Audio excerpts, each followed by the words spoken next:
నమస్తే, నేను సిరి. టీడీపీ కార్యకర్తలు అయితే చాలా సంతోషంగా ఉన్నారని చెప్పేసి తెలుస్తుంది. ఎందుకు అంటే నారా లోకేష్ గారు తీసుకున్న నిర్ణయం వల్లే అని తెలిసి వార్త అయితే బయటకు వచ్చింది. ఇంతకీ నారా లోకేష్ గారు ఏ నిర్ణయం తీసుకున్నారు, ఏంటి, అసలు ఏం జరిగిందనే అంశాన్ని మనకు వివరించడానికి మనతో పాటు ఉన్నారు ప్రముఖ సీనియర్ జర్నలిస్ట్ డివిఎస్ గారు. నమస్కారం సార్. నమస్తే సార్. ఇప్పుడు చూస్తుంటే టీడీపీ కార్యకర్తలందరూ ఫుల్ జోష్లో ఉన్నారు, హ్యాపీగా ఉన్నారని చెప్పేసి ఒక వార్త బయటకు వినిపిస్తుంది.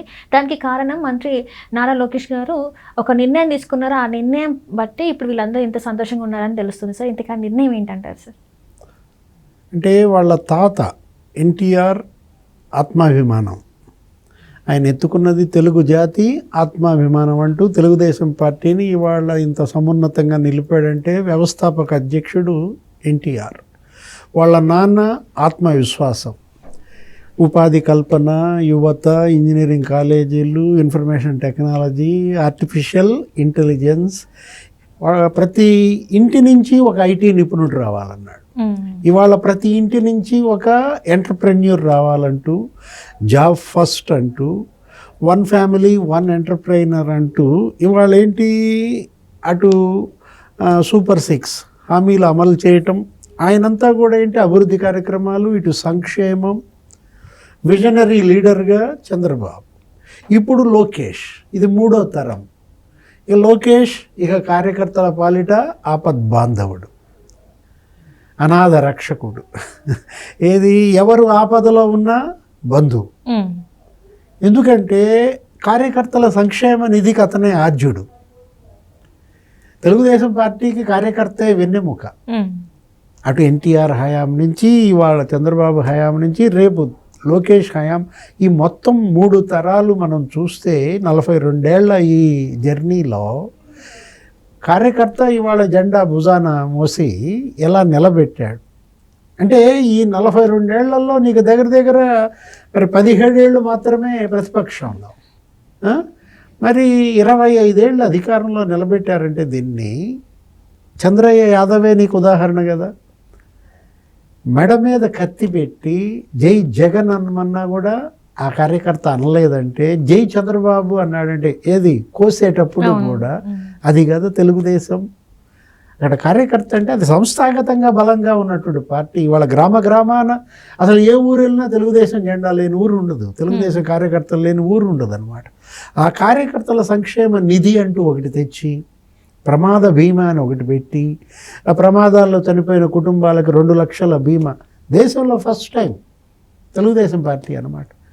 దగ్గర ఆ విధంగా 103 కోట్లు ఏది ఈ ప్రమాద మృతులకు ఇన్సూరెన్స్ కింద 5,164 కుటుంబాలకు ఇచ్చారంటే, మరి పార్టీకి మరి కార్యకర్తకి ఉన్న అనుబంధం. ఆ కార్యకర్త చనిపోయాడని వదిలేస్తే ఎలా? ఆ కుటుంబానికి ఆర్థికంగా అండగా ఉన్నప్పుడే కదా ఈ జెండా నిలబడేది. అసలు ఒక పార్టీ కార్యకర్తలకి 103 కోట్లు ఆర్థిక సాయం అందించడం అంటే అదే కాదు, నీకు దగ్గర 19 కోట్లు కష్టకాలంలో కార్యకర్తకి ఆర్థిక సాయాల కింద, అంటే పెళ్ళికో, పబ్బానికో, లేకపోతే చదువుకో. అసలు వాళ్ళు ఒక 2 స్కూల్స్ పెట్టారు నీకు ఇక్కడ Hyderabad, Gandipet model school, NTR model school, లేకపోతే చల్లపల్లిలో ఒక కృష్ణా జిల్లా ఒక మోడల్ స్కూల్, ఉచిత విద్య. అప్పట్లో మావోయిస్టులు, అంటే అంతకుముందు అప్పట్లో నక్సలైట్లు అనేవాళ్ళు, తెలుగుదేశం పార్టీని ఊచకోత కోసారు. ఇప్పుడు చంద్రబాబు నక్సలైట్లను అణిచేశాడని, అదేంటి ఆయన కూడా చావు తప్పి బయటపడ్డాడు కదా. అలిపిరి బాంబు బ్లాస్ట్, నక్సలైట్లు ఆయన చంపాలని చూస్తే మృత్యుంజయుడిగా ఆయన మారిన విధానం. ఆ తర్వాత నక్సలైట్లు నీకు వాళ్ళ యొక్క దాడులకి బలైనటువంటి కార్యకర్తల కుటుంబాలను ఆదుకోవాలని ఆ బిడ్డలను చదివించటం ఉచితంగా, ఎక్కడ ఇటు ఈ ఎన్టీఆర్ మోడల్ స్కూల్స్లో అనమాట. నరకం చూసింది అప్పుడు తెలుగుదేశం. ఏంటి, మావోయిస్ట్ ఎవరో తెలియదు, ఎవరు నక్సలైటో తెలియదు, వచ్చి చంపేస్తారు. మనకి శత్రువు తెలిస్తే కాపాడుకుంటాం. మన ఇంట్లో మనం పడుకోకుండా వీళ్ళు ఏం చేశారు, అక్క ఇంట్లో ఒకరోజు, తమ్ముడింట్లో ఒకరోజు మిద్దెల మీద పడుకుని ప్రాణాలు కాపాడుకున్న పరిస్థితి అనమాట. ఆ రోజు పార్టీ అండగా నిలబడి ఉచిత విద్యను అందించటం, నెక్స్ట్ జాబ్ మేళాస్ నిర్వహించటం, దగ్గర ఒక 3-4 వేల మందికి ఉద్యోగాలు ఇప్పించారు. ఏది ఇక్కడ ఎన్టీఆర్ భవన్లో జాబ్ మేళాలు పెట్టేసి కంపెనీ వాళ్ళని కొంచెం వాళ్ళు సానుభూతి పరులు ఉంటారు, పార్టీ వాళ్ళు కంపెనీలు పెట్టిన వాళ్ళు ఈ వీళ్ళని రిక్రూట్ చేసుకుంటూ, అంటే అటు చదువులో ఇటు ఉద్యోగంలో నెక్స్ట్ పెళ్ళిళ్ళలో నెక్స్ట్ అసలు చావులో జీవిత దశలన్నిటిలో కూడా కార్యకర్తకు అండగా ఉన్న పార్టీ తెలుగుదేశం అన్నమాట. ఇప్పుడు 1 కోటి సభ్యత్వాలకు చేరుకున్నట్టుంది. అదో పెద్ద రికార్డుగా ఇవాళ వాళ్ళు సంబరాలు చేసుకుంటున్నారు. దగ్గర ప్రతి ఇప్పుడు 11 నియోజకవర్గాలు ఉన్నాయంట.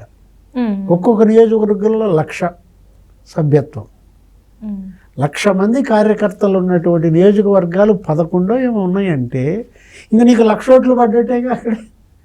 అంటే ఇప్పుడు 50,000 కంటే ఎక్కువ మంది కార్యకర్తలు ఉన్న నియోజకవర్గాలు నీకు 103 ఉన్నాయంట, 105 అనుకుంటా.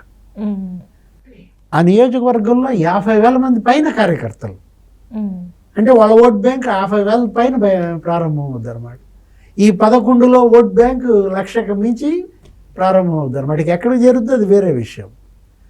అంటే కార్యకర్త వాళ్ళ తెలుగుదేశం పార్టీకి పెట్టని కోట, ఒక కంచు కోటగా వాళ్ళు చుట్టూతా నిలబడి పార్టీని కాపాడుకుంటున్నారంటే 42 ఏళ్లలో మరి వాళ్ళ చంద్రబాబు 4.0 మొన్న చూశారు కదా జగన్మోహన్ రెడ్డి హయాంలో ఊస కోత. అంటే ఇక్కడ జగన్మోహన్ రెడ్డి గారు ఏదైతే తప్పు చేశారో ఆ తప్పు అసలు జరగకుండా ఉండడానికి ఇంకా దగ్గర అంటే ఇట్లాంటిది అసలు ఎప్పటికీ జరగకుండా ఉండడానికి ముందు చర్యలు తీసుకుంటున్నారు అని అనుకోవచ్చు. అదే కదా ఏదో వాళ్ళ కార్యక్రమం తీసుకున్నారు, భవిష్యత్తుకి గ్యారంటీ, బాబు షూరిటీ. ఈ కార్యక్రమాల ద్వారా అసలు ఇప్పుడు చంద్రబాబు ముఖ్యమంత్రిగా ఆయన పర్యటనకు వెళ్తున్నారు. ఆయన వెళ్ళిన ప్రతి నియోజకవర్గంలో ఏం చేస్తున్నారు? అభివృద్ధి కార్యక్రమాలు, ముఖ్యమంత్రిగా శంకుస్థాపన, పేదలకు సంక్షేమ పథకాల పంపిణీ. ఇప్పుడు పింఛన్లు ఇస్తున్నారు కదా, 1వ తారీఖే పింఛన్లు ఇస్తూ ముఖ్యమంత్రి ఇంటికి వెళ్తున్నాడు. ఇంటికి వెళ్ళి పింఛన్ ఆయన చేతుల మీదుగా ఇస్తున్నాడు. అక్కడ ఆ నియోజకవర్గంలో ఏం చేస్తున్నాడు? కార్యకర్తలతో సమావేశం. లోకేష్ జాతీయ ప్రధాన కార్యదర్శిగా ఇవాళ పార్టీ అతను వెళ్ళే పర్యటనల్లో అక్కడ కార్యకర్తలతో సమావేశాలు, అక్కడ వాళ్ళకి సన్మానం. ఏంటి మరి కొన్ని దశాబ్దాలుగా పార్టీని మోసిన సీనియర్ కార్యకర్తలు, కొంచెం జూనియర్సు, వీళ్ళందరినీ సమానంగా గౌరవిస్తూ వాళ్ళకి శాలువాలు కప్పితే అదొక గుర్తింపు, అదొక క్రెడిట్ అన్నమాట. ఇవాళ వాళ్ళలో ఏదో వాళ్ళకి అవార్డులు ఇవ్వటం, పురస్కారాలు ఇవ్వటం, వెన్నుతట్టి నిలవడం, వాళ్ళ కష్టాలు తెలుసుకోవటం. మీకేం కావాలి? ప్రభుత్వపరమైన సహాయం ఏమి ఇవ్వాలి? ఉద్యోగం కావాలనో ఏదో అడుగుతారు కదా.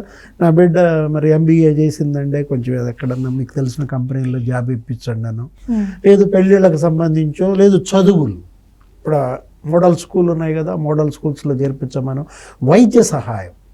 ఇది NTR ట్రస్ట్ వాళ్ళ బ్లడ్ బ్యాంక్.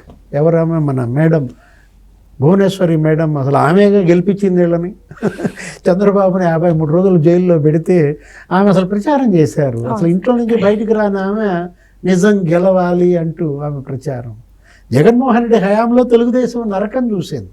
చంద్రబాబుని జైల్లో పెట్టి 53 రోజులు, అచ్చెన్నాయుడిని 83 రోజులు జైల్లో పెట్టారు, కొల్లు రవీంద్రని 56 రోజులు పెట్టారు, ధూళిపాల నరేంద్రని 20 రోజులు పెట్టారు, పట్టాభిని 20 రోజులు పెట్టారు, దేవినేని ఉమాని 20 రోజులు పెట్టారు. అరే అసలు మామూలు నరకం చూసారా? హౌస్ అరెస్టులు, ఇళ్ల మీద వందలాది పోలీసులతో దాడి, ఇళ్ల కూల్చివేతలు, ప్రహరీ గోడలు కూల్చి పారేశారు. అయ్యన పాత్రుడి ఇల్లు, ఆ గీతం గీతం యూనివర్సిటీని కూడా కూల్చేసిన పరిస్థితుల్లో ఇక అప్పుడు కదా తెలుగుదేశం కార్యకర్తలు తెగించి రోడ్ల మీదకి వచ్చి ఇప్పుడు పార్టీని కాపాడుకోకపోతే ఇక భవిష్యత్తు లేదు అని కదా ఇవాళ జగన్మోహన్ రెడ్డి పతనానికి అదే కారణం అయిపోయింది. 151 ఎక్కడ, 11 ఎక్కడ. అంటే ఇక అతను కూడా అర్థం చేసుకున్నాడు. ఏంటి, జగన్మోహన్ రెడ్డి ఆయన కార్యకర్తల్ని నిర్లక్ష్యం చేశానని మొన్న కూడా ఏదో క్షమాపణలు అడుగుతున్నాడు. ఇక ఈసారి 2.0 అనో ఏదో చెప్పినా నిలబడే పరిస్థితి లేదు. అతన్ని నమ్మకుండా అందరూ వలసలు పెరిగిపోయాయి. Right sir, right. Thank you so much sir. నమస్తే.